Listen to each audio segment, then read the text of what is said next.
ಎಲ್ಲರಿಗೂ ನಮಸ್ಕಾರ.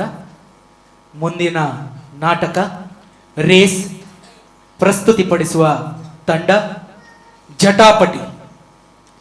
ರಚನೆ, ವಿನ್ಯಾಸ ಮತ್ತು ನಿರ್ದೇಶನ ಭುವನ್ ಮಣಿಪಾಲ್. ರಂಗಪಟ್ಯ ಸುಜೀತ್ ಕಾರ್ಕಳ. ಸಹ ನಿರ್ದೇಶನ ರೋಶಿನಿ. ಈಗ ನಿಮ್ಮ ಮುಂದೆ ನಾಟಕ ರೇಸ್.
ಆಟ.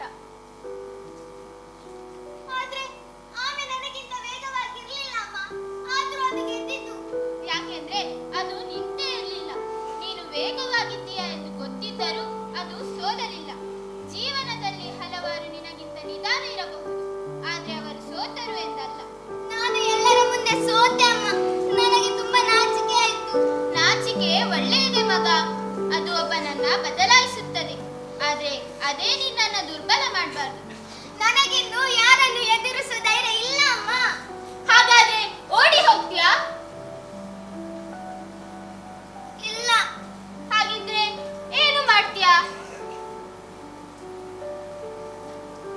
ನಾನು ನನ್ನ ತಪ್ಪನ್ನ ಸರಿಪಡಿಸಿಕೊಳ್ಳುತ್ತೇನೆ. S, very good. ಆದ್ರೆ ಮತ್ತೆ ಸೋತ್ರೆ? ಮತ್ತೆ ಎದ್ದು ನಿಲ್ಲು. ಸೋಲು ಗೆಲುವು ದೊಡ್ಡದಲ್ಲ, ಬಿದ್ದ ಮೇಲೆ ಎದ್ದು ನಿಲ್ಲೋದು ದೊಡ್ಡದು. ಆದ್ರೆ ಆಮೆ ಈಗ ಎಲ್ಲರ ಹೀರೋ ಆಗಿದೆ. ಆಗಲಿ, ಅದು ಅದಕ್ಕೆ ಅರ್ಹ. ನೀನು ಅದನ್ನ ಗೌರವಿಸಬೇಕು. ಹೌದು, ನಾನು ಅದನ್ನ ಕಡಿಮೆ ಅಂದುಕೊಂಡೆ. ಅದು ನನ್ನ ತಪ್ಪು. ಈಗ ಸೋಲು ನಿನ್ನನ್ನ ಕೆಟ್ಟವನ್ನ ಮಾಡಲಿಲ್ಲ, ಒಳ್ಳೆಯ ಹಾದಿಗೆ ಕೊಂಡು ಹೋಗಿದೆ. ನಾನು ಮತ್ತೆ ಓಡ್ಬೇಕಮ್ಮ? ಖಂಡಿತ. ಆದ್ರೆ ಈ ಬಾರಿ ಆಮೆಯನ್ನು ಸೋಲಿಸಲಲ್ಲ, ನಿನ್ನ ಹಳೆಯ ಅಹಂಕಾರವನ್ನು ಸೋಲಿಸಲು. ನಾನು ಕಷ್ಟಪಟ್ಟು ಅಭ್ಯಾಸ ಮಾಡ್ತೀನಿ. ಈ ಬಾರಿ ಓಟದ ಮಧ್ಯೆ ನಿದ್ರೆ ಮಾಡಲ್ಲ, ಪೂರ್ಣ ಓಟ ಮುಗಿಸ್ತೀನಿ. ಇದೇ ನಿಜವಾದ ಗೆಲುವಿನ ಮಾತು. ಆದ್ರೆ ಜನ ಏನು ಹೇಳ್ತಾರೆ? ಜನರು ಯಾವಾಗ್ಲೂ ಏನಾದ್ರೂ ಹೇಳ್ತಾರೆ. ಗೆದ್ದಾಗ ಹೊಗಳ್ತಾರೆ, ಸೋತಾಗ ನಗ್ತಾರೆ. ಆದ್ರೆ ನಿನ್ನ ಜೀವನ ನೀನೇ ಕಟ್ಟಿಕೊಳ್ಳಬೇಕು.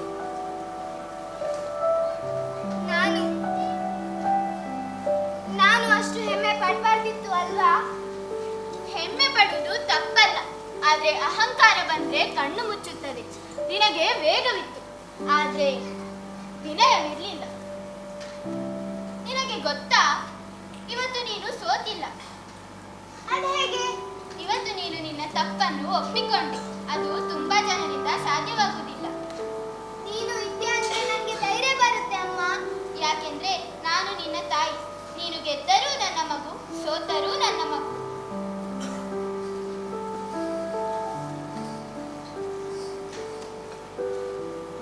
ನಾನು ಮತ್ತೆ ಓಡ್ತೀನಿ.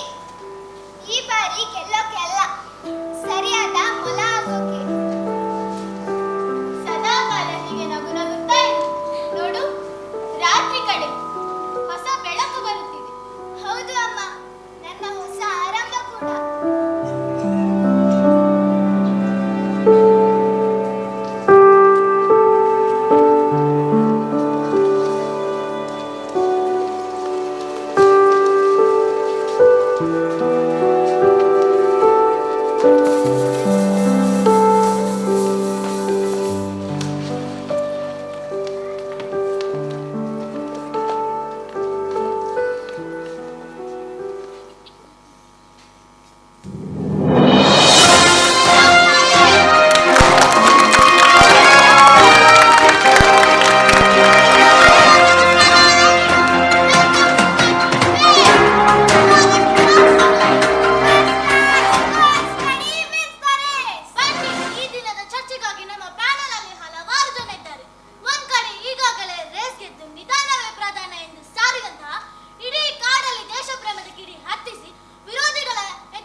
ನಮ್ಮ ಯುವಕರು ನಮ್ಮ ಹಿರಿಯರ ಹಾದಿಯನ್ನು ಮತ್ತೆ ತುಳಿತಾ ಇದ್ದಾರೆ. 100 ವರ್ಷಗಳ ಹಿಂದೆ ನಮ್ಮ ಕಾಡು ಎಷ್ಟು ಸಮೃದ್ಧ ಆಗಿತ್ತು.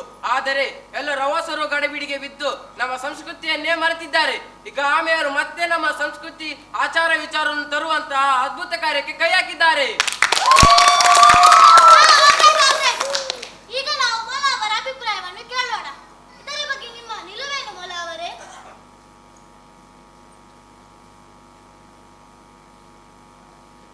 ನೋಡಿ, ಆಮೆ ಮತ್ತು ಅವರ ಬೆಂಬಲಿಗರು ಹೇಳುತ್ತಿರುವ ನಿಧಾನವೇ ಪ್ರಧಾನ 100 ವರ್ಷದ ಹಿಂದಿನ ಸಮಯಕ್ಕೆ ಸರಿಯಾಗಿತ್ತು. ಆದರೆ ಈಗ ಕಾಲ ಬದಲಾಗಿದೆ.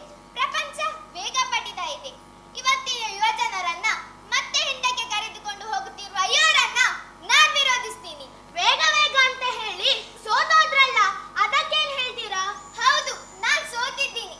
ನನ್ನದೇ ತಪ್ಪಿಂದ ಸೋತಿದ್ದೀನಿ. ಸೋತೋದವರು ಹೇಗೆ ನಮ್ಮ ಆಮೆಯವರ ಬಗ್ಗೆ ಮಾತಾಡ್ತೀರಿ? ನಿಮಗೆ ಕಾಡಿನ ಬಹುಸಂಖ್ಯ ಪ್ರಜೆಗಳು ಒಪ್ಪಿಕೊಂಡಂತ ಕಾನೂನಿನ ಬಗ್ಗೆ ಮಾತಾಡೋಕೆ ಯೋಗ್ಯತೆ ಇಲ್ಲ, ತಿಳ್ಕೊಳ್ಳಿ.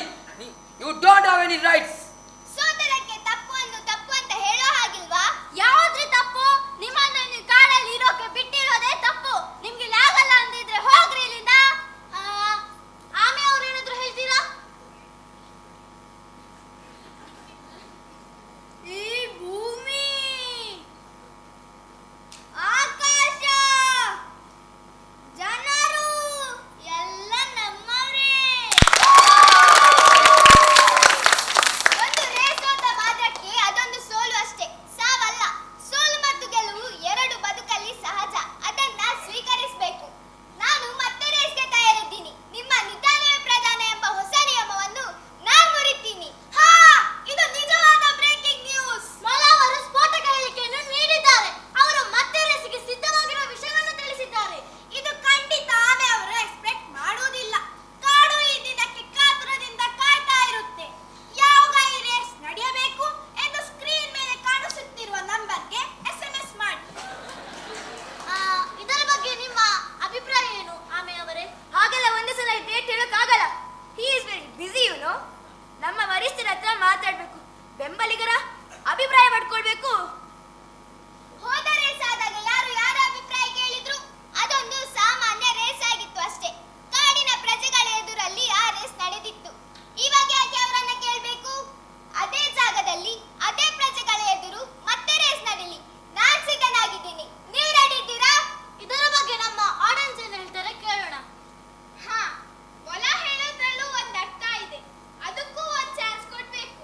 ಅದೇನಾಗುತ್ತೆ? ಹಾಗಂದ್ರೆ ಎಂತದ? ನಂಗೇನ್ ಗೊತ್ತು. ರೇಸ್ ನಡೀಲೇಬೇಕು.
ಕಾಡಿನಲ್ಲಿ ಪುನಃ ರೇಸ್ ಆಗುತ್ತಿದೆ. ನಾವು ಯಾರ ಪರವಾಗಿರಬೇಕು? ನಿಮ್ಮ ಅಭಿಪ್ರಾಯಗಳನ್ನು ಹೇಳಿ. ನಾವು ಖಂಡಿತ ಆಮೆಯವರ ಜೊತೆ ನಿಲ್ಲಬೇಕು. ಅವರಿಂದ ನಮ್ ಬಿಸ್ನೆಸ್ ನಡೀತಾ ಇದೆ. ಫಾರಿನ್ ಕೊಲಾಬರೇಷನ್ಸ್ಗಳು ಮತ್ತು ಪ್ರಮೋಷನ್ಸ್ಗಳು ಕೂಡ ಸಿಗ್ತಾ ಇದಾವೆ. ಹಾಗಲ್ಲರಿ, ಮೊಲವರ ಯೋಚನೆ ತುಂಬಾ ಚೆನ್ನಾಗಿದೆ. ಒಂದಷ್ಟು ಜನ ಅವರ ಕಡೆಗೂ ಒಲವಿಟ್ಕೊಂಡಿದ್ದಾರೆ. ಅದರಿಂದ ನಿಮ್ಗೇನು ಸಿಗುತ್ತೆ? ಈಗ ಆಮೆಯವರು ನಾವು ಹೇಳ್ದಂಗೆ ಇದ್ದಾರೆ, ಏನೇನಿದ್ರು ಹೂ ಅಂತಾರೆ. ಅಷ್ಟೇ ಅಲ್ಲ,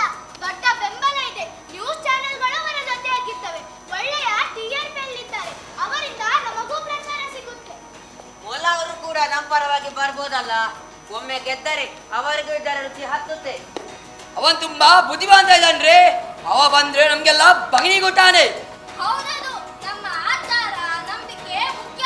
ನಮ್ಮ ಸ್ಕೂಲ್ ಕಾಲೇಜ್ಗಳಲ್ಲಿ ಮಕ್ಕಳಿಗೆ ಹೇಳ್ಕೊಡು ನಿಧಾನವೇ ಪ್ರಧಾನ ಎಂಬ ಪ್ರಾರ್ಥನೆಯನ್ನು ನಿಲ್ಲಿಸ್ತೇನಂತಾನ್ರಿ ಅವನು.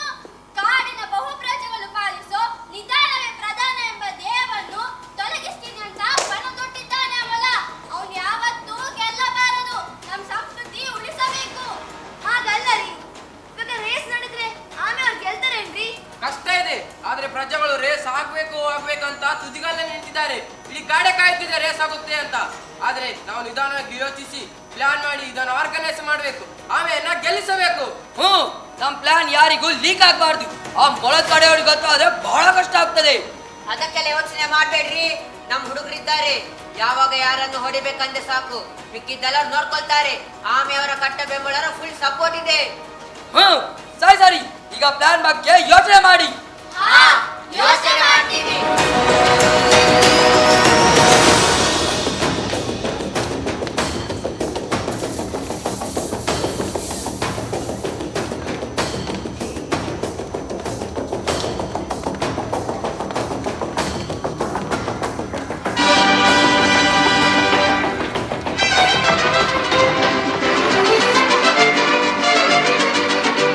ಆಮೆ, ಆಮೆ, ಆಮೆ.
ಬಾರ್.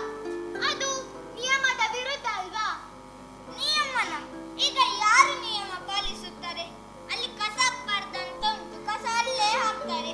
ಟ್ರಾಫಿಕ್ ರೂಲ್ಸ್ ಯಾರು ಕೂಡ ಫಾಲೋ ಮಾಡಲ್ಲ. ಹಾಗಾದ್ರೆ ಈ ನಿಧಾನವೇ ಪ್ರಧಾನ ಅದು ಒಂದು ನಿಯಮ ಅಲ್ವಾ? ಅದು ಆ ನಿಯಮನ ಆ ನಿಯಮ ಯಾರು ಮಾಡಿದ್ದಂತವೇ ಗೊತ್ತಿಲ್ಲ.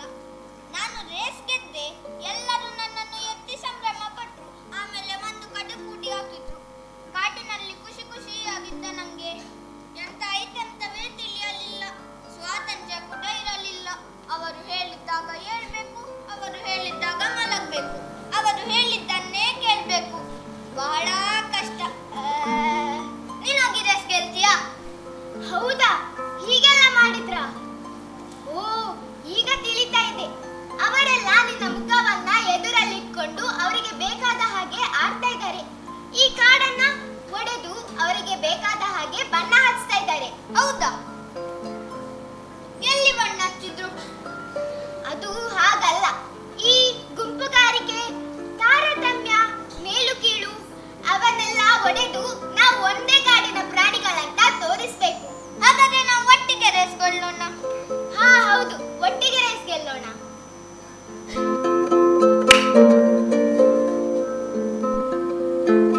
ಹೌದು, ನೀನು ಇಷ್ಟೆಲ್ಲ ಮಾತಾಡುವವ ಮೊನ್ನೆ ಯಾಕೆ ನನ್ನ ನೆನಪಿಸ್ಲಿಲ್ಲ? ಅದ ನಮ್ದಮ್ಮ ಹೇಳಿದ್ರು, ಮಲಗಿದ್ದವರನ್ನು ಎಬ್ಬಿಸಬಾರ್ದು. ಅದಕ್ಕೆ ಸರಿ ಸರಿ ನಡಿ.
ವೇದಿಕೆಗೆ ಬರಬೇಕು.